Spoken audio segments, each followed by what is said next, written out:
Evangelho segundo Marcos, capítulo 16, a partir do verso 9. Havendo ele ressuscitado de manhã, cedo, do primeiro dia da semana, era um domingo, apareceu primeiro a Maria Madalena, da qual expelira 7 demônios. E partindo ela, foi anunciá-lo àqueles que, tendo sido companheiros de Jesus, se achavam tristes e choravam. Estes, ouvindo que ele vivia e que fora visto por ela, não acreditaram. Depois disso, manifestou-se em outra forma a 2 deles que estavam de caminho para o campo. E indo eles o anunciaram aos demais, mas também a estes 2 eles não deram crédito. Finalmente, apareceu Jesus aos 11, quando estavam à mesa, e censurou-lhes a incredulidade e dureza do coração, porque não deram crédito aos que o tinham visto já ressuscitado. E disse-lhes: ide por todo o mundo e pregai o evangelho a toda criatura. Quem crer e for batizado será salvo. Quem porém não crer será condenado. Estes sinais hão de acompanhar aqueles que creem. Em meu nome expelirão demônios, falarão novas línguas, pegarão em serpentes. Se alguma coisa mortífera beberem, não lhes fará mal. Se impuserem as mãos sobre enfermos, eles ficarão curados. De fato, o Senhor Jesus, depois de lhes ter falado, foi recebido no céu e assentou-se à destra de Deus. E eles, tendo partido, pregaram por toda parte, cooperando com eles o Senhor, e confirmando a palavra por meio de sinais que se seguiam. Deus, em nome de Jesus, a Tua palavra, por causa do Teu Espírito, é vida. E o que a gente pede é iluminação. Ilumina o nosso coração, não só a nossa mente, por favor. Ilumina a nossa mente, mas por favor, ilumina o nosso coração, porque nós queremos cada dia mais crer nesse Cristo que venceu. Em nome desse Cristo. Amém. E amém. Na sexta-feira, enquanto eu pregava aqui, eu citei uma frase do C.S. Lewis. C.S. Lewis é um escritor, aquele que talvez vocês já devam ter assistido aqueles filmes, as Crônicas de Nárnia. Se não assistiram, por favor, parem para assistir. C.S. Lewis era um escritor do século XX, ele era cristão, e ele faz em Nárnia algumas alusões maravilhosas. É impossível quem viu olhar o Aslan, aquele leão, e não perceber que aquele leão é Jesus. E C.S. Lewis ali está a fim de mostrar de uma maneira lúdica quem é Cristo e o que Cristo fez. Mas C.S. Lewis tinha uma frase quando ele dizia que ou Jesus é quem ele devia ser, ou Jesus é um louco. Ou Jesus é Deus, ou Jesus morreu pelos nossos pecados e realmente ressuscitou, ou Jesus é o maior charlatão que essa história já viu e nenhuma das suas palavras merece nosso crédito. Você diz assim, pastor, que frase pesada. Mas é, porque você acreditaria, por mais sábio que fosse, em alguém que sai falando rua fora que é Deus? Você acreditaria em alguém que sai rua afora, falando que vai morrer, mas que 3 dias depois vai ressuscitar? O que é que você diria dessa pessoa? Lá vai o sonhador, lá vai o louco, lá vai o maluco. Se Jesus não é quem ele disse que seria, ele não pode ser um profeta, porque ele seria um falso profeta e um mentiroso, porque ele disse que era Deus e não era, porque ele disse que ressuscitaria, mas ele não ressuscitou. Então Jesus não pode ser nem mesmo um espírito evoluído, porque um espírito evoluído que mente não é um espírito evoluído. Pelo contrário, ele está precisando de evolução, o que o faz com que os nossos camaradas espíritas estejam errados. Porque ele não pode ser um espírito evoluído que conta mentira na sua doutrina, muito menos ser um profeta. Então, ou você acredita em quem Jesus é, ou seja, ele é Deus, ele morreu pelos nossos pecados, e ele ressuscitou, ele é quem ele devia ser, ou eu não sei o que você está fazendo ainda, obedecendo um cara que seria um louco. É impossível você acreditar. É isso que C.S. Lewis falava. E é isso que é uma grande verdade da Escritura.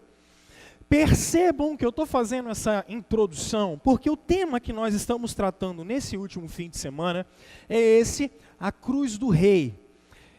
A Cruz do Rei é um livro do Tim Keller, em que ele faz uma exposição inteira do livro de Marcos. Então, assim, mais uma da lista dos livros que eu não posso morrer sem ler. A Cruz do Rei do Tim Keller. Por favor, não deixe de ler. É maravilhoso mesmo, mas muito bom. E o que é interessante disso? O Evangelho de Marcos, do capítulo 1 ao capítulo 9, apresenta Jesus como rei. Ele é rei. Ele é um rei.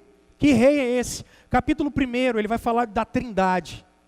Capítulo 2, até principalmente o capítulo 5 e 6, Jesus é o rei que cura, converte, acalma a tempestade, expulsa demônios.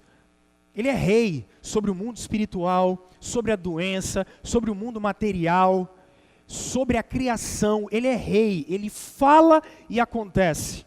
O problema é que a partir do capítulo 10 de Marcos, a essência real de Jesus já não é tão tratada. O que vai ser tratado a partir daí? A sua missão. É um rei que vai para a cruz. Marcos está interessado em fazer isso. Ele está interessado em mostrar um rei que caminha não para a glória, um rei que caminha para a cruz. Um rei que a sua glória, na verdade, é se entregar. Isso é tão interessante porque, você leia o livro de Marcos em casa. Tiago e João chegam para Jesus e dizem assim: mestre, deixa eu pedir uma coisa para o senhor. O quê? Bom, na verdade a mãe deles, né? Chega e diz assim: na sua glória, os meus filhos podem assentar um à direita e o outro à esquerda. Isso é fantástico. Porque o que está na cabeça da mãe deles e de Tiago e João? Bom, Jesus é rei, ele vai sentar num trono, e o que é um trono para nós? Alguém que está cheio de glória. Porque se eu perguntar para vocês assim, gente, o que é glória para vocês? Vocês vão falar: não, pastor, glória é a gente ser reconhecido pelas pessoas. Glória é a gente ter uma conta bancária gorda. Glória é a gente passar por aí e a gente ser reconhecido por quem a gente é. Glória são as pessoas olharem para nós e nós nos sentimos os bambambãs. Glória é você olhar para o seu carro e falar assim: uau, esse é o melhor que tem. E os caras estão achando que a glória de Jesus é exatamente sentar num trono. Jesus diz assim: hein, vocês até vão ser batizados com o batismo que eu vou ser batizado. Porque Cristo, segundo João Batista, foi batizado com o batismo de fogo. E que batismo de fogo é esse? Juízo. Isso é batismo de fogo na Bíblia.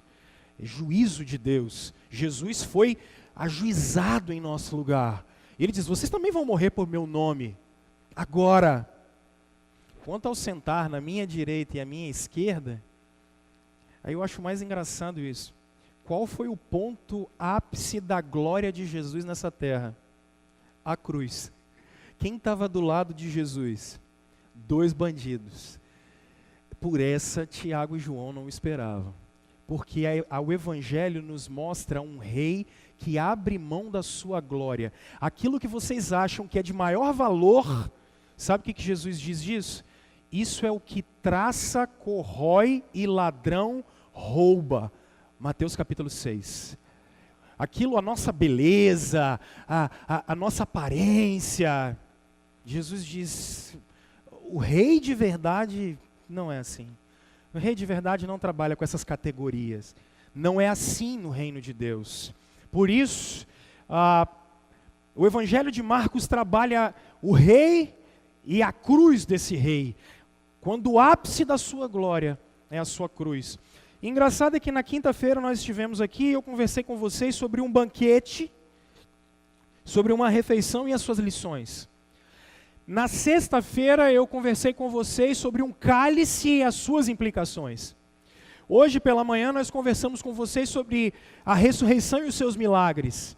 Agora à noite eu quero conversar com vocês sobre a ressurreição e as suas implicações.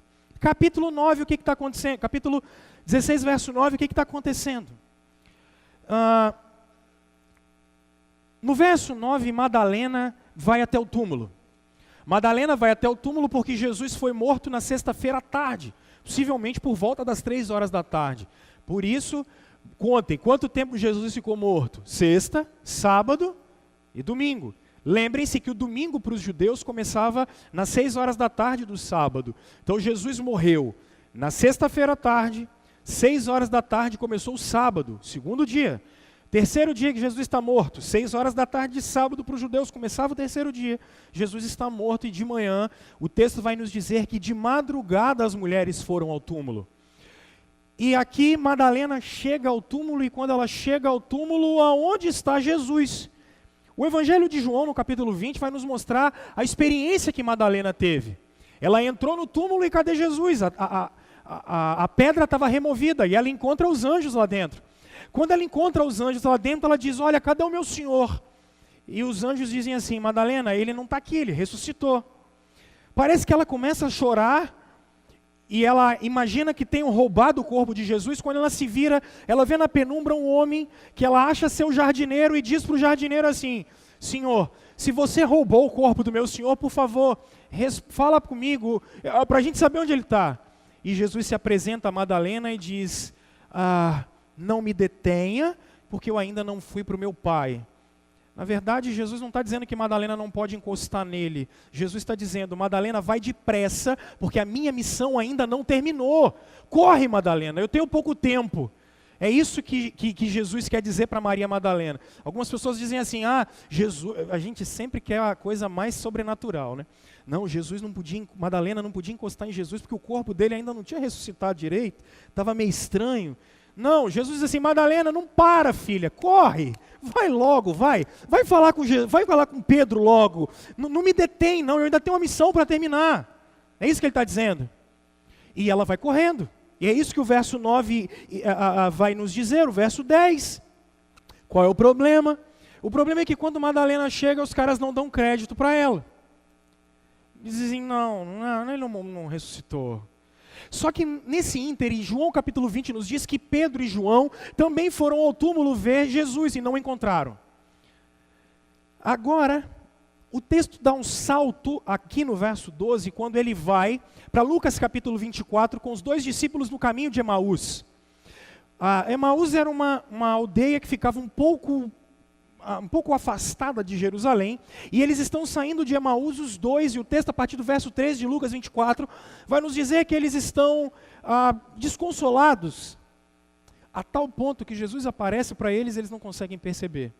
Caminham quilômetros com Jesus e não conseguem perceber. Até que quando eles chegam na casa, eles constrangem Jesus a entrar na casa, e quando Jesus parte o pão, eles se lembraram de quem era o mestre. Rapidamente eles correm até Jerusalém de novo, para tentar falar com os discípulos, nós vimos o Senhor. E os caras não dão crédito. Aí, algum tempo depois, Jesus aparece a eles. Jesus aparece a eles. Na narrativa de Lucas vai ficar bem claro que do verso 14 até o verso 14 até o verso 15 tem pelo menos uma semana de diferença. Porque ele aparece para os 11, só que lembrem-se que a primeira aparição Tomé não estava. Então, pelo menos 8 dias depois, até ele aparecer novamente, foi quando Tomé viu Jesus. Então, Marcos, do capítulo 16, o verso 14 e 15, você tem pelo menos 8 dias aqui de diferença nesses 2 versículos, quando primeiro Jesus aparece aos 10, e depois ele aparece também para Tomé. O que me chama a atenção? Porque Jesus vai dar uma ordem para eles, essa ordem de Mateus capítulo 28 está aqui. Quando Jesus diz assim, vão por todo mundo, preguem o evangelho, aqueles que creem, vocês batizem, porque os que não creem já estão condenados. E é curioso porque o verso 19 vai nos mostrar já Atos capítulo 1 e 2, quando Jesus sobe aos céus, Atos capítulo 1, a partir do verso 9, Jesus subiu aos céus, se assentou à direita do Pai, e Marcos 16, 20 vai mostrar Atos 2, 33, quando Pedro está pregando já, e o Espírito Santo caiu sobre eles. É engraçado que nesses versos aqui, você consegue ver pelo menos 6, 7, 8 capítulos da Bíblia, estão sintetizados nesses versos, nesses poucos versos aqui. Mas o que a gente pode aprender disso? Olha para a Bíblia, pega ela na mão para vocês verem uma coisa muito curiosa. Reparem que quando Madalena aparece no túmulo, Jesus, olha o verso 9, uma palavra que está na segunda linha da sua Bíblia que diz, Jesus apareceu. Jesus se fez visível, essa é a palavra aqui. Mas o que aconteceu no verso 10? Quando Madalena viu Jesus, o que ela fez? Anunciou. Olha o verso 10, quando diz, partindo ela, foi anunciá-lo. Só que o verso 11 vai nos dizer que, ainda que Madalena tenha visto, ainda que o fato dela ver, fez com que ela anunciasse, qual foi a reação daqueles que ouviram o que ela pregou? Verso 11, não acreditaram. Agora Jesus aparece no verso 12 para os 2 discípulos no caminho de Emaús. Olha que interessante. Verso 12, Jesus manifestou-se. Ele apareceu de maneira visível também. O que aconteceu quando Jesus se manifestou? Verso 13, eles anunciaram, falaram. Mas o que aconteceu? Ainda no verso 13, não deram crédito. Isso aqui é interessante. Em primeiro lugar, gente, por que isso aqui é interessante? Percebam que é uma métrica aqui. Ver, falar e ninguém acreditar. Ver, falar e ninguém acreditar. Se vocês analisarem a partir do verso 14, qual foi as 2 coisas que Jesus censurou eles? Incredulidade e coração duro. Vocês estão com coração duro demais, pelo amor de Deus. A mulher veio aqui e falou, vocês não acreditaram. 2 de vocês vieram aqui e falaram, vocês não acreditaram. Agora, por que eu estou começando desse jeito? Irmãos, talvez alguns de vocês que venham aqui hoje ainda não acreditam que Jesus tenha ressuscitado. Ou ainda não entenderam o poder que a ressurreição de Jesus tem. E o que eu acho interessante é que esse texto começa a me mostrar. Esse texto começa a me mostrar algumas coisas que Paulo em 1 Coríntios capítulo 15, a partir do verso 3 até o verso 9, vai explicar para a gente. Quando você está na escola, por exemplo, eu me lembro disso, um dia desses fiz uma viagem para Porto Seguro, e é impossível não lembrar, por exemplo, da carta de Pero Vaz de Caminha, aquela carta do descobrimento. E lembrei disso porque a gente já está perto do descobrimento mesmo. Mas é engraçado, aquelas caravelas chegando ao Brasil há 500 anos, por exemplo, 517 anos, e existe uma carta, e essa carta, por alguns estudiosos, é chamada de a certidão de nascimento do Brasil. Eu já ouvi pelo menos umas 5 ou 6 versões do descobrimento do Brasil. Inclusive já ouvi, por exemplo, uma que foi a que mais me chamou a atenção, de um espanhol, que ele ainda no final, na metade do século XV, 1400 e uns quebrado, ele teria vindo pelo norte, entrado no rio Amazonas, navegado por lá, e tenha dado o nome do rio Amazonas de Mar Doce. Essa é uma história muito famosa. Se você pesquisar, você tem umas 10 formas diferentes de descobrimento do Brasil. Mas nós, por causa de uma fonte documental, por causa de um documento que nós dizemos, o Brasil foi descoberto em 1500 por Pedro Álvares Cabral. E qual é a prova que a gente tem disso? A prova que a gente tem disso é uma carta que Pero Vaz de Caminha escreveu. Não temos nenhuma prova mais. Não sobrou um índio da época, não sobrou nenhum português, não temos nada. O que a gente tem? A gente tem a carta de Pero Vaz de Caminha, não temos mais nada. E essa semana vocês inclusive estão adorando a carta porque vai ser feriado. Ou não? Não, né? Tá bom, sei. Mas é interessante isso. Porque eu me lembro de, na sexta-feira, falar com vocês, por exemplo, perguntei para vocês como é que os heróis morrem. E eu me lembro de falar para vocês, por exemplo, da morte do Sócrates. Um filósofo, Há quem diga que ele é discípulo, ou Platão é o seu discípulo, mas é engraçado que muito do que vocês têm de visão de mundo, Sócrates que deixou para nós. Talvez você nunca tenha ouvido falar dele, mas a visão de mundo, muito do que vocês praticam no trabalho, vem de uma visão grega do Sócrates. O que você tem do Sócrates na história? Nada. Só o que Platão escreveu dele. Só. Então, o que eu tenho do Platão? Que é a mãe de todas as ciências, é a vedete de todas as ciências das faculdades. O que eu tenho de Platão? 5 papiros, 5. Mais nada. Quais são as fontes documentais de tudo que eu tenho do Platão? 5 manuscritos antigos. Eu não tenho mais nada. Eu tenho 5 manuscritos antigos. Joia? Então, eu tenho um dos grandes personagens da história, que dizem que morreu tomando um veneno, e o que eu tenho para comprovar que ele morreu? 5 escritos bem ruins lá de trás. Esse é o único, eu só tenho o testemunho do Platão, de mais ninguém. Mas a gente vive falando desse cara por aí. Agora eu olho de Jesus. Eu olho a ressurreição de Jesus. 3 mulheres vão ao túmulo e veem Jesus. 2 discípulos no caminho de Emaús veem Jesus. 11 caras num cenáculo veem Jesus. Tiago, segundo Paulo, vai dizer, vê Jesus.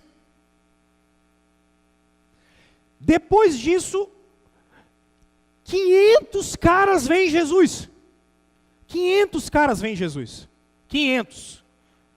Dos quais 25 anos depois ainda muitos estavam vivos. Você diz assim, pastor, quem é que te disse isso? Paulo. Ah, mas qual é a credibilidade que Paulo tem para dizer isso? Simples. 1 Coríntios tem, segura o queixo, 15.000 fontes, 15.000 cópias de 1 Coríntios. 15.000. Você quer comparar Paulo com Platão? Você quer tentar? Platão tem 5. Quanto Paulo tem? 15.000.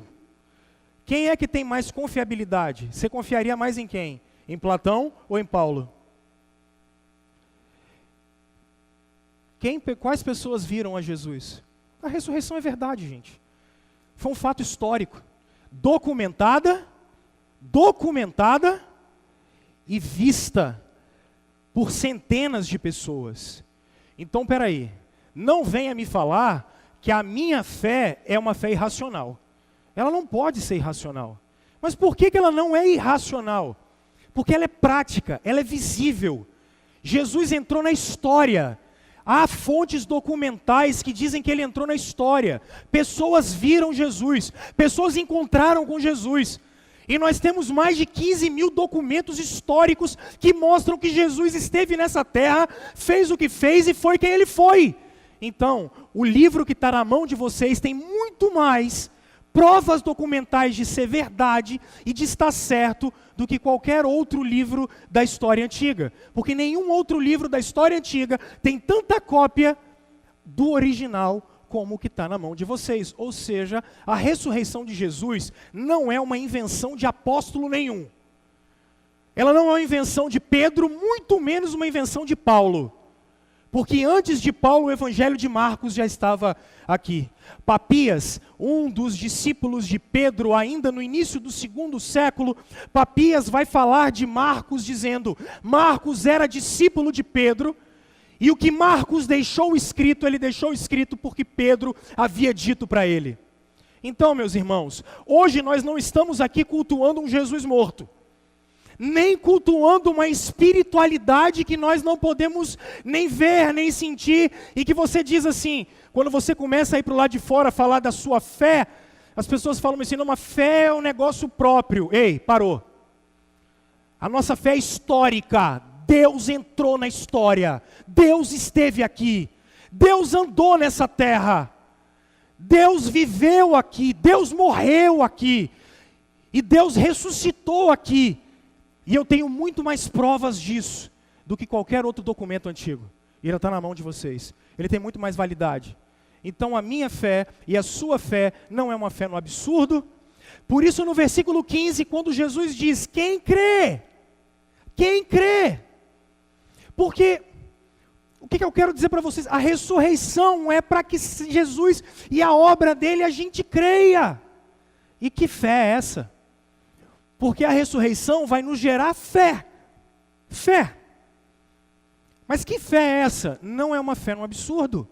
É uma fé salvadora.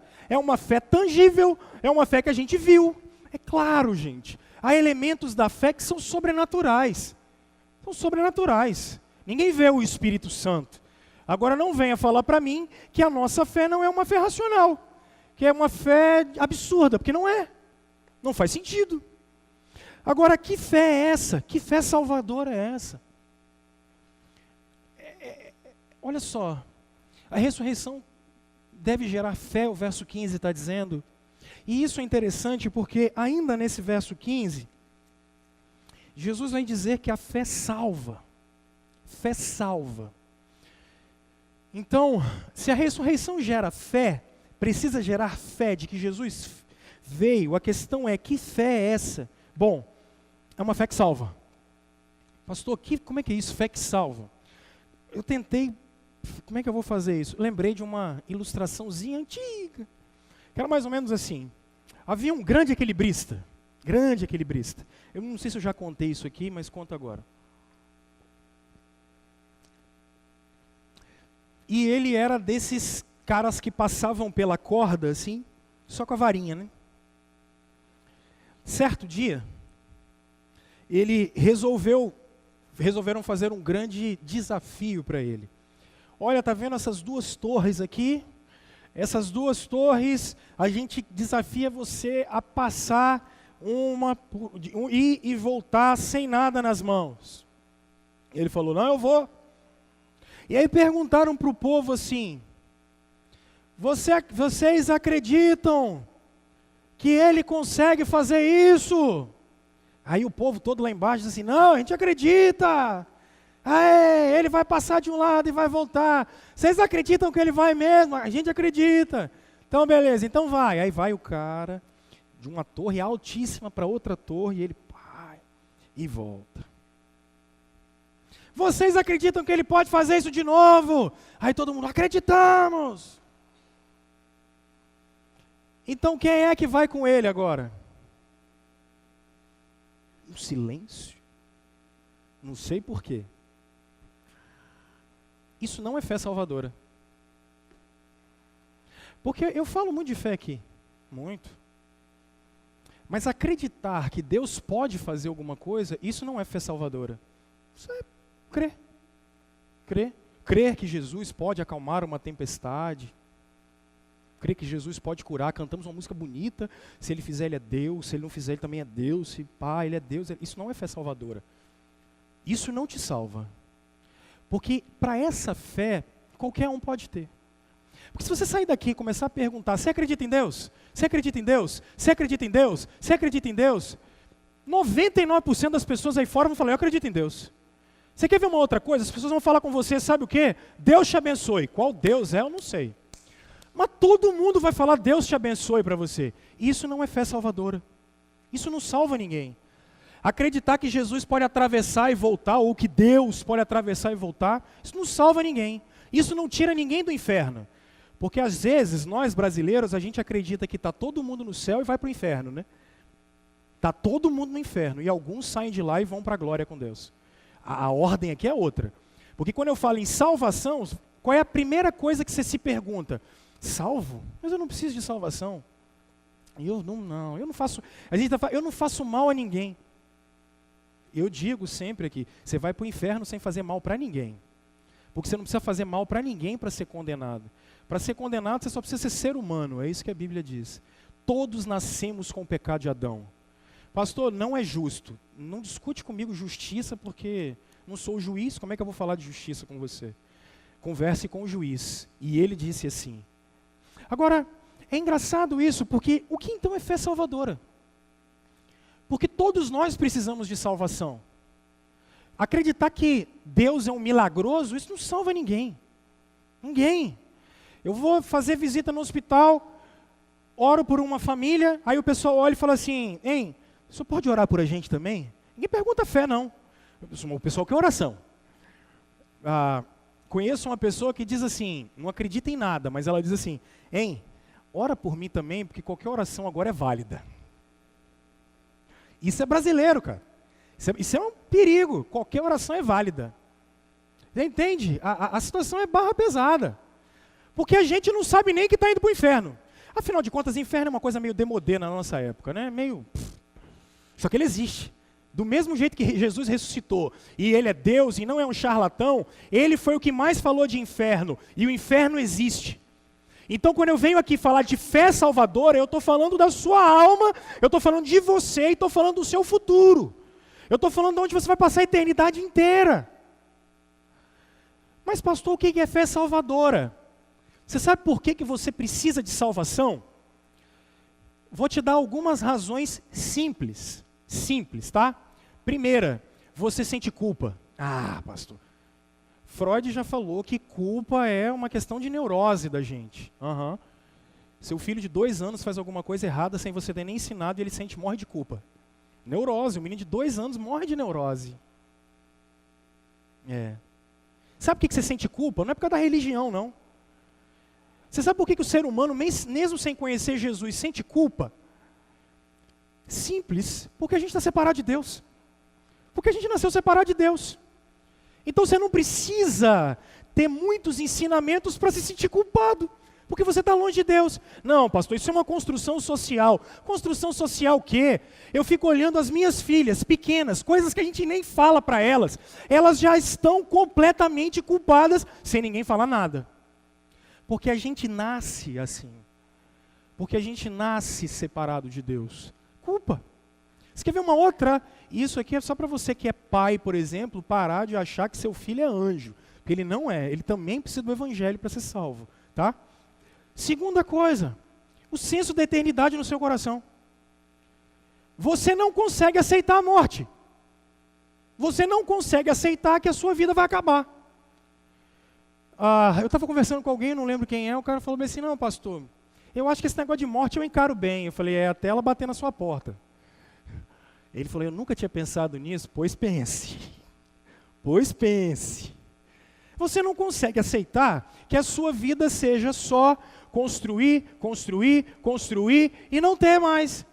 Você não consegue aceitar perda. Você não consegue aceitar que isso aqui vai acabar. Você sempre fica dentro de você falando, caramba, tem que ter alguma coisa a mais. Tem que ter alguma coisa que dê sentido para a vida. Tem que ter alguma coisa que dê significado para a vida. Por quê? Porque você está separado de Deus.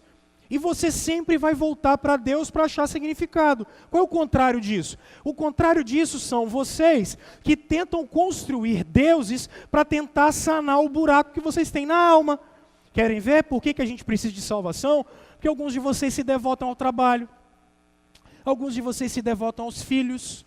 Alguns de vocês têm os maridos como deuses. Alguns de vocês têm o álcool como deuses. Alguns de vocês têm droga como Deus. Alguns de vocês têm cigarro como Deus. Alguns de vocês têm pornografia como Deus. Que são iniciativas que vocês têm para tentar dar um sentido para a vida de vocês. Por quê? Porque isso é sinônimo de que você precisa de salvação. Porque você busca o sentido da vida em tantos lugares e não consegue encontrar. É isso que é fé salvadora, ou seja, quando você descobre e entende que por mais que você pratique boas obras, você não se livra da culpa, você não se livra de dentro de você do vazio que você tem. Quando você não consegue fazer isso, você vai ter que buscar socorro. E qual é o socorro que você encontra? O socorro que você encontra é quando você olha para a cruz e vê que ao invés de você morrer, ele morreu no seu lugar. Agora, o que é a ressurreição? A ressurreição é a garantia de que todos os seus pecados foram perdoados. Como assim, pastor? Romanos 3. Se o salário do pecado é a morte, só pode morrer quem tem pecado. Por que que ele diz que ele é o bom pastor que dá a vida pelas ovelhas? Ninguém tira dele, mas ele mesmo a dá e ele mesmo toma de volta, porque a morte não tem poder sobre ele. Por que não? Porque ele não tem pecado. Por que que Jesus ressuscitou? Porque ele pegou todos os seus pecados e botou naquela cruz. Esse é o cálice que eu conversei com vocês aqui sexta-feira. Ele pegou tudo. Pastor, então estou perdoado? Claro, não sobrou nenhum. Ele ressuscitou. Porque se tivesse sobrado um pecado seu, ele estava no túmulo até hoje. Vai lá ver se ele está lá. Prestem atenção. A ressurreição é prova de que os seus pecados foram perdoados. O que você faz com a culpa agora? Joga para a cruz. O que você faz com o sentido da vida? Joga para a cruz. O que você faz com a sua vida? Vai para a cruz. Vai para lá e aí você entende que você não é suficiente. Que as suas boas obras, que você dá os seus bens para alguém, que você ser moralmente correto, que você ser, olha, eu sou ilibado, isso não resolve nada, nada, nada. O que resolve é o sangue derramado na cruz e a ressurreição no terceiro dia. Pastor, interessante isso que você está dizendo, agora olha para cá, porque qual é o medo que vocês têm? Vocês morrem de medo de ir para o inferno e perder a salvação. Eu sei disso. Nossa, eu estou andando aqui, pequei. Se Jesus voltar agora, eu estou no inferno. Para com isso. Para com isso. Sabe o que é fé salvadora? Fé salvadora é nascer de novo. Quando a gente crê, para a gente crer, Deus já mudou a minha natureza. Eu só consigo crer porque Ele mudou minha natureza. Quando eu digo sim, essa banalização do aceitar Jesus, quando eu digo sim, é porque Ele já mudou meu coração. Quando eu levanto as mãos e digo, Senhor, eu quero o Senhor, é porque Ele já mudou minha natureza. É porque eu já não sou mais velha criatura. E aí, quando isso acontece, você não precisa ficar com medo de que se você pecou agora e morrer, você vai para o inferno. Porque você já nasceu de novo. Porque Ele já te selou com o Espírito Santo. Senão, a salvação não é mais pela obra de Jesus, mas pelo que você faz. Olha o que esse pensamento que você às vezes tem gera em você. Você morre de medo de Deus. Não foi para isso que Ele morreu. Agora os fariseus de plantão, eles dizem assim, os donos da fé, dizem assim, esse pastor pregando, olha que coisa. Já vai ele baratear a graça. Já vai ele dizer que agora a gente pode viver de qualquer jeito. Olha para mim, quem falou isso aqui? Sabe qual é o problema? Vocês que pensam assim, que eu estou pregando e você pode viver de qualquer jeito, é porque você não entendeu a obra de Jesus ainda. Você não entendeu. Você não entendeu que quando você tem uma nova natureza, o pecado já, você não consegue mais lidar com o pecado. Entristece, dói. Pecar dói, pecar é ruim, o arrependimento é bacana, mas quando a ficha cai, dói. Porque a fé que salva é a que me fez nascer de novo e eu entendi que a minha suficiência é de Jesus, só que agora eu vou viver para Ele. Só que sabe quando é que você vai ser suficiente para Deus? Nunca, nunca, pastor, nunca, nem na glória, nem na glória. A sua suficiência é de Cristo. Você só é porque Ele é em você. Entende o seguinte? O cristianismo não dá bandeira para a gente. O cristianismo não vem com essa história de que eu sou o centro do universo. O cristianismo coloca a gente embaixo mesmo, porque é para a gente depender de Deus. A força não está em mim. Dentro de mim não tem nada especial a não ser Deus mesmo. É Ele que opera em mim. É Ele que trabalha em mim, é Ele que está em mim perseverando o tempo todo para que eu não desista.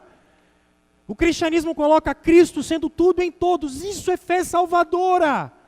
Fé salvadora não é acreditar que Jesus vai te dar carro, casa, vai te curar. Ele pode fazer isso também se Ele quiser. Mas a fé que tira você do inferno, a fé que livra você do inferno, é a fé que Jesus Cristo é tudo para você. Que Ele morreu pelos seus pecados, que Ele ressuscitou pelos seus pecados. Agora a fé que salva ainda não é só essa que Ele morreu. Porque preste atenção, A fé que salva tem obediência. Como assim, pastor? Você falou que a gente não consegue obedecer a Deus. É por isso que Jesus não tinha pecado. Porque ele obedeceu a lei no seu lugar. Porque se Jesus tivesse morrido só, você vai pecar agora. Você vai cair agora. E o que vai acontecer? Quando você cai, ele obedeceu no seu lugar. Por isso, a obra de Jesus não é só a cruz. A obra de Jesus é desde a sua encarnação. Quando ele cresceu sem pecado. Quando ele não pecou hora nenhuma. Quando mesmo tentado ele não caiu, ele estava fazendo isso no seu lugar. Porque ele viu que você ia cair. Porque ele viu que você ia tropeçar. Ele viu que você não é suficiente. Ele viu que você não dá conta. Por isso, a obediência dele é a sua obediência. Isso é fé salvadora. Que Jesus está no seu lugar. Que quando Deus olha para você, ele vê Jesus no seu lugar. Não só na cruz, mas também obedecendo a lei no seu lugar. Quando Marcos, no capítulo 16, vai dizer, quem crê, é essa fé que ele está falando. Fé que Jesus morreu e ressuscitou. Que eu não sou suficiente, então ele também obedeceu no meu lugar. É isso. Não que Jesus é um mago. Eu creio em Jesus. Isso não é fé salvadora. E sabe qual é a minha oração? A minha oração hoje é para que em nome de Jesus, você não seja religioso e cumpridor de rituais e que venha à igreja atrás de rituais. A minha oração é para que você não seja um curioso da fé, que fique só investigando quem Deus é. A minha oração é para que você entenda quem Jesus realmente é. E o que ele realmente fez por você na cruz. E como ele ressuscitou. E os seus pecados foram perdoados. E ele obedeceu as leis no seu lugar. E você agora pode se apresentar santo diante de Deus. Quando a Escritura está dizendo quem crê. É isso que ela está dizendo. Fé salvadora. Segundo lugar. Repare que ainda o verso 15 vai nos dizer. Verso 16. Quem crer e for batizado será salvo. Quem, porém, não crer será condenado. Se um efeito da ressurreição é a fé salvadora, um outro efeito da ressurreição é colocar você para dentro da comunidade dos discípulos. É você fazer parte da igreja. Pastor, como assim? Só esse verso. Olha bem para cá. Porque tem um monte de vocês que na infância, especialmente vocês que são mais velhos, tá? Ou mais vividos.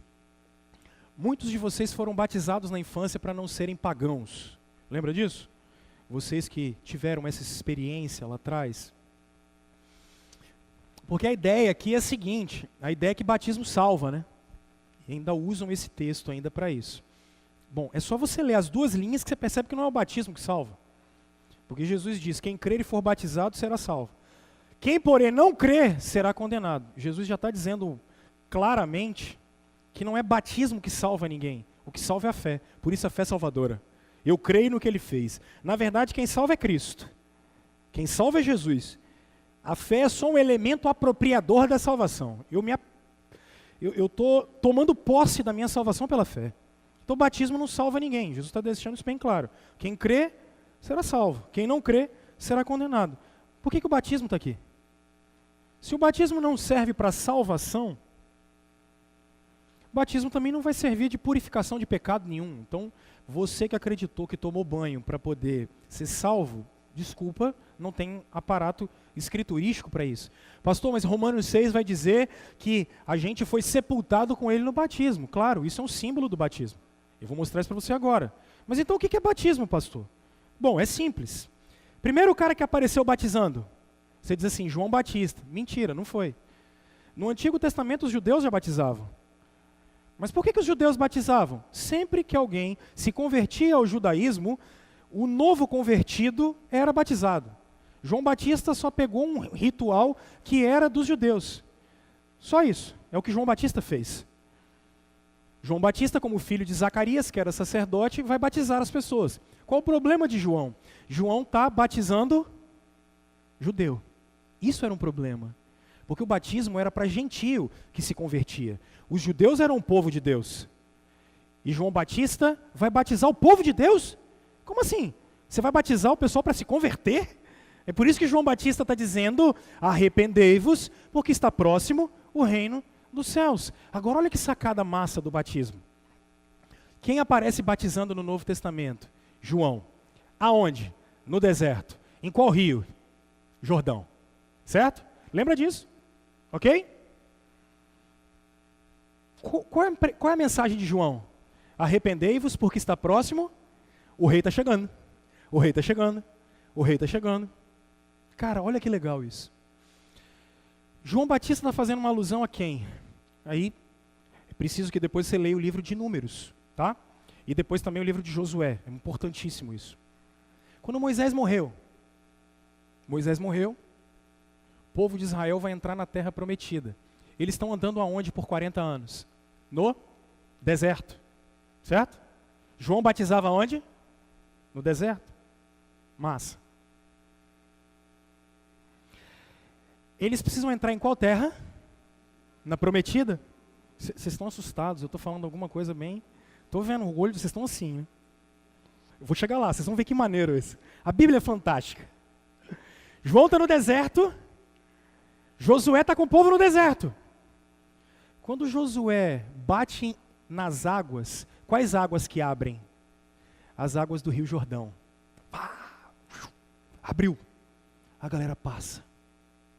Aí Paulo vai dizer aos coríntios que todos foram batizados nas águas do Jordão e todos foram batizados nas águas do mar. Porque o povo de Deus está passando pelas águas e está entrando na terra prometida. Nunca tinha visto isso, né? O que é batismo? Quando você passa a fazer parte do povo de Deus para entrar na terra prometida. Só que lá atrás, vocês estão assustados, eu estou vendo. Eu prometi que eu ia pregar. Eu tenho muita coisa para pregar. Isso aqui é uma das, tá? O que é batismo? É quando o povo de Deus recebe o sinal da aliança, o sinal do pacto, e eles fazem parte do povo de Deus que habita na terra de Deus, todo mundo junto. Quem crê, recebe esse sinal. Quem crê, faz parte da aliança. Quem crê, faz parte do pacto. O Antigo Testamento todo mostrou isso, como isso ia acontecer. O que João está falando? Bom, a gente não vai para terra nenhuma. A gente já está na terra porque, na verdade, o rei está chegando. E aonde o rei tem o trono? É em Jerusalém? O rei tem o trono, é no templo? Não, verso 19, aonde está o trono do rei? No céu. Por isso ninguém precisa, essa papagaiada que você tem que ir para Jerusalém, olhar templo, olhar o que for, para com isso, vou fazer uma peregrinação à cidade santa, para com esse negócio, agora ninguém vai para lugar nenhum, agora a gente vai para lá. E o que é batismo? É um sinal e selo da aliança daqueles que creram. Como é que era no Antigo Testamento? Abraão creu e isso foi imputado por justiça. E o que ele fez depois? Foi circuncidado. Ele recebeu o sinal da aliança. O que é batismo? Depois que você creu, você recebeu o sinal da aliança. Pronto. Ou seja, o que eu estou querendo dizer? Como é que eu aplico isso para vocês? Principalmente, primeiro, vocês que foram batizados há muito tempo, batizados na infância. Só uma observação aqui, tá? Pastor, mas espera aí, criança não tem fé, tudo bem. A circuncisão também, ela não era dada para quem, ela era dada para as crianças. Batismo nunca foi pedido para ter discernimento, só na Santa Ceia. Por que a gente batiza criança? Porque no Antigo Testamento, quem tinha fé eram os pais, e a fé dos pais, o sinal era dado para as crianças, do mesmo jeito que aqui, é por isso. Tá? Outro papo, falo isso com vocês depois uma outra hora. Mas que eu quero que vocês percebam o seguinte, vocês que foram batizados já na infância ou há muito tempo, o que é isso? Vocês fazem parte do povo de Deus. É isso que o batismo significa. Vocês compreenderam quem é Jesus. Vocês entenderam o que Jesus fez por vocês. Vocês foram trazidos pela cruz para fazer parte de um povo que vive em volta de Jesus. um povo que adora Jesus. Nós não entramos em terra prometida, porque segundo Hebreus capítulo 11 vai nos dizer, a gente está esperando uma cidade diferente, é uma cidade que desce do céu, e Ele está juntando essa gente de toda tribo, língua, nação, povo, raça, Ele está juntando essa gente toda, e qual é o sinal de que essa gente é salva? Água na cabeça. Qual é o sinal que essa gente recebe? Água. Por quê? Porque a água é símbolo da purificação dos pecados que Ele fez por nós na cruz. A água é símbolo que Ele deu o Espírito Santo para nós e nos selou. A água é o símbolo visível dessa graça invisível que encheu meu coração. Eu tenho a fé salvadora. Você que já fez isso, você tem que glorificar a Deus. Olha para cá. Você pós-moderno, que está dizendo assim, eu não preciso desse negócio. Você tem certeza? Depois disso que eu estou dizendo aqui, filho, você está esperando o que para vir falar comigo para a gente resolver esse negócio? Você acreditou em Jesus e você não recebeu o sinal da aliança daqueles que são do povo de Deus? Eu não estou te entendendo. Se vira com Deus, malandro. Porque até aqui você era indesculpável, tá? A partir de agora você já tem subsídio bíblico, teológico. Espera aí. Você entendeu quem Jesus é e você não quer receber o sinal da aliança? Você entendeu quem Jesus é e você não quer fazer parte do povo de Deus? Eu já faço parte do povo de Deus. A gente é assim, né? Eu já faço parte do povo de Deus. E ainda refuta, recusa obedecer uma ordem dele. Você tem certeza que você faz parte mesmo do povo de Deus? Quem crê vai ser colocado dentro da aliança. Quem crê vai ser colocado dentro do pacto. Quem crê é colocado dentro dos filhos de Deus. Receber um sinal visível da graça de Deus. Então, você que ainda está segurando a onda aí, por favor. Outra coisa, você que não batizou seus filhos, cara. Você está privando seus filhos do sinal da aliança? Você está privando seus filhos do sinal do pacto? Não faz isso, cara. Não faça isso. Batize os seus filhos. Nunca foi pedido, irmãos. Nunca foi pedido discernimento para ser batizado. Isso é 1 Coríntios capítulo 11 para a Santa Ceia, para o batismo não. Gente, qual é a dificuldade? Qual é a dificuldade aqui? O batismo veio substituir a circuncisão, gente. Lá atrás, os meninos não precisavam ter fé, porque era a fé dos pais. Os pais colocam seus filhos no pacto. A família na Escritura é chamada de família da aliança. É família do pacto. Sabe o que significa isso? 2 frases. Ele é o nosso Deus, nós somos o seu povo. É isso. Quando você entrega seus filhos a Deus, ao batismo, o que você está fazendo, Senhor? Eu estou dizendo para a terra, céu e mar. Eu estou dizendo para o céu ouvir e o inferno ouvir. O Senhor é o nosso Deus e nós somos o seu povo. Eu sou parte da família da aliança. A gente faz parte da família da aliança. Ser batizado, gente, não é perdão de pecado, não é salvação, não é nada disso. É você ser colocado na família da aliança. É você fazer parte do povo de Deus. É só isso. Tá? Termino aqui agora, tá? O último. Misericórdia. Vou terminar semana que vem. É rapidinho. Oh, Deus. É tanta coisa para falar. Verso 15. Último. Se por um lado a ressurreição vai mostrar fé salvadora, por outro lado a inclusão na comunidade dos discípulos de Cristo, a ressurreição precisa fortalecer a nossa missão. A ressurreição tem que fortalecer a nossa missão.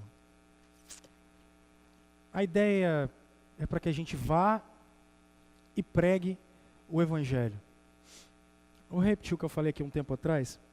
A palavra Evangelho significa boa nova de grande alegria. A ideia de Evangelho, é grande alegria, e Gelion é a ideia de boa nova. O que é essa boa nova? Significa algum acontecimento na história, algum acontecimento que marcou a história e mudou a vida de muitas pessoas. Isso é a palavra evangelho.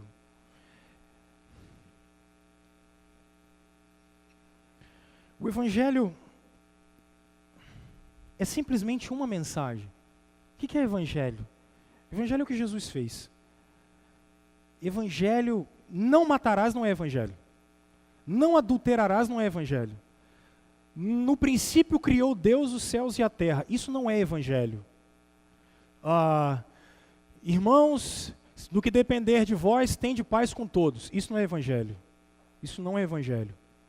Isso é a palavra de Deus. Não é evangelho. Evangelho é Cristo.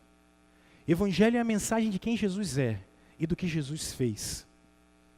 Jesus entrou na história para mudar o rumo do universo. Jesus entrou na história para mudar o rumo da história.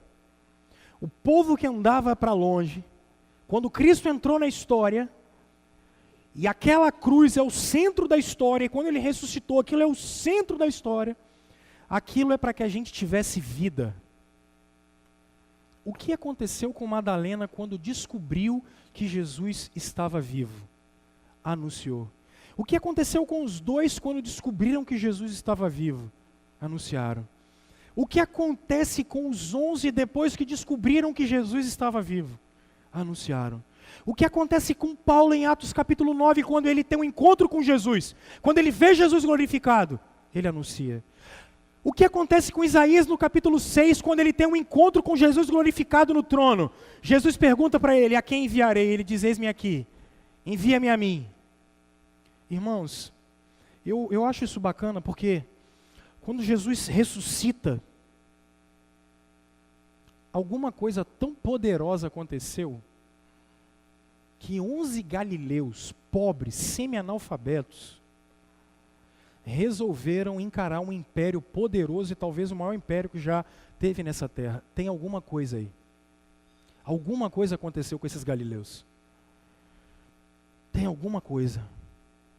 Tem alguma coisa na ressurreição que impactou tanto aqueles 11, que eles botaram fogo no império, eles viraram o império de cabeça para baixo. Por que esses caras fazem um negócio desse?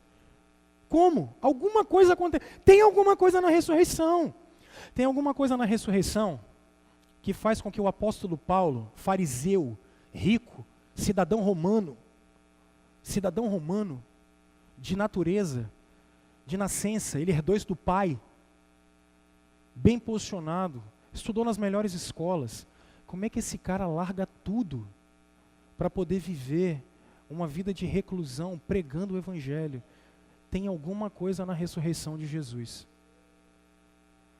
Irmãos, quando Deus chamou Israel lá atrás, lá em Gênesis 12, quando Deus formou o povo de Israel, Deus formou o povo de Israel para ser um sinal do reino em Jerusalém e em Israel. Era para que os povos olhassem para Jerusalém, para que os povos olhassem para Israel e vissem, uau, há alguma coisa diferente nessa gente. Da onde esse pessoal tirou essas leis? Da onde esse pessoal tirou esse modo de vida? Sabe qual é a diferença aqui agora?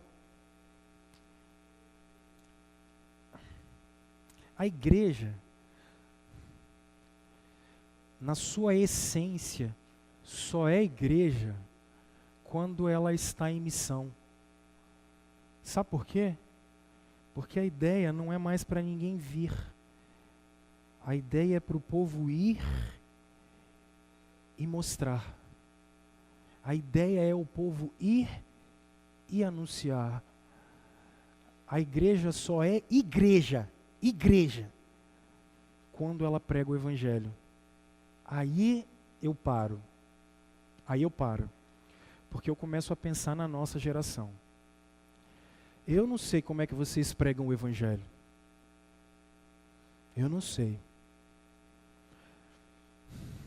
Essa história, ouvi uma voz e a gente pregou e tal, bacana. Agora a questão aqui não é essa. Não é só cumprir uma obediência. Aqui é a essência do que é a igreja. Igreja é igreja. Povo de Deus é povo de Deus porque está em missão. Se nós fôssemos judeus lá no Antigo Testamento, eu ia falar com vocês assim, irmãos, vamos parar e esperar as pessoas virem. Porque era assim. Não é assim mais. Não é assim mais. Jesus tem 2000 anos que ele inaugurou uma nova geração, uma nova fase. As pessoas não vêm. Somos nós que buscamos. Somos nós que vamos atrás. Aí eu começo a pensar nos cristãos da nossa época e em nós. E eu queria que vocês dormissem com barulho. E eu vou tentar no mês de maio conversar um pouquinho melhor com vocês depois sobre isso. Vocês que são líderes da nossa comunidade, da nossa igreja. Eu quero conversar com vocês como é que a gente consegue cumprir essa missão de maneira mais efetiva. A gente tem que melhorar. Você que visita a gente e é crente, você também, eu acredito que você está no mesmo balaio, tá? Eu acho que também você tem que melhorar. Eu acho. Porque eu estou olhando dados da igreja de maneira geral. Mas principalmente vocês que são membros aqui da nossa comunidade, eu acho que às vezes a gente é mais judeu, espera as pessoas virem, e isso é tão bacana, porque a gente não convida ninguém também não. É massa. A gente também não vai atrás, a gente não convida ninguém. A gente fica assim, Senhor, manda pessoas. A gente faz isso. A gente ainda ora, peca orando, né? Eu quero conversar melhor com vocês sobre isso. Eu acho que a gente tinha que se recusar a ser uma igreja que não é igreja. A gente tem que se recusar a ser uma igreja que essencialmente não é igreja. Não fazemos, pastor? Não é disso que eu estou falando, não. Mas eu acho que a gente pode melhorar. A gente pode dar mais. A gente pode cumprir a missão melhor. A gente pode, e perceba o ciclo que Jesus criou. Preguem, quando vocês anunciam, as pessoas têm fé, e quando elas têm fé, elas entram na comunidade dos discípulos, e os discípulos anunciam. É um ciclo. O mundo precisa do Evangelho. O mundo precisa do cristianismo porque o mundo precisa de Cristo. A ressurreição vai mostrar para nós que, em primeiro lugar, Jesus morreu e ressuscitou para que a gente fosse salvo. Fé salvadora. Segundo, para que a gente, a partir do batismo, fizesse parte do povo de Deus. Terceiro, para que a gente cumprisse a missão. A missão é anunciar aquele que mudou a nossa vida. Aquele que mudou a nossa história. Deus abençoe a gente. Mas Deus abençoe a gente muito mesmo. Porque a gente ainda tem muito trabalho pela frente até a volta do Cordeiro. Tá bom? Pode ficar em pé?